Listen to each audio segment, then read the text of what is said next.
Hello and welcome to the Healthcare Huddle video podcast. I'm your host, Rachel Slawson, and today I'm talking with Darren Thorne, Managing Director of Facere Melius, about the independent investigation report into the care and treatment of individuals who contracted a bacterial infection during an outbreak in Essex and subsequently died. The report has now been published, and we will discuss why it is useful to healthcare organisations who find themselves with an infectious outbreak.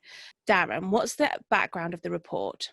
Firstly, I'd like to offer my condolences to all the families who have relatives who died in the outbreak. In February 2019, Public Health England identified an outbreak of invasive Group A Streptococcus, a bacterial infection.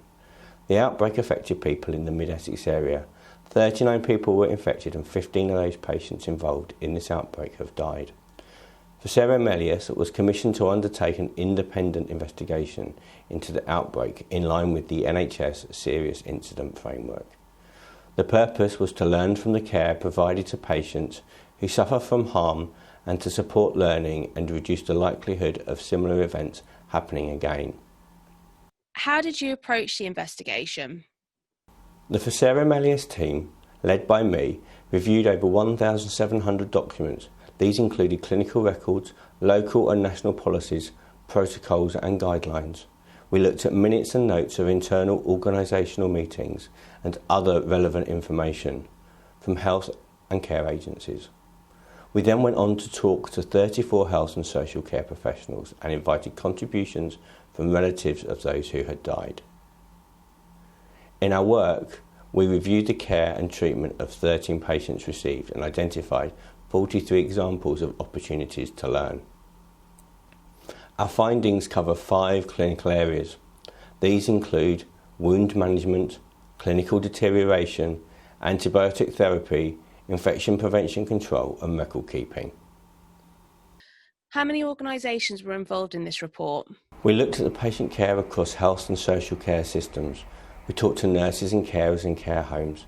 We talked to GPs, the community service provider, and the 2 hospitals that provided care to those involved. The report covers, as you say, 5 themes. How many recommendations does it have? We've made 22 recommendations. 15 of these relate to the key themes that I've already talked about.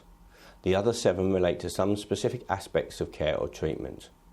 These include communication, ensuring patients don't fall through safety nets, minimising delays in care, the care of people who patients find it difficult to follow the advice and guidance they are given, learning lessons from internal incident reporting systems, management of personalised medical equipment, and keeping policies up to date, and finally, monitoring of directed deviation from organisational policies.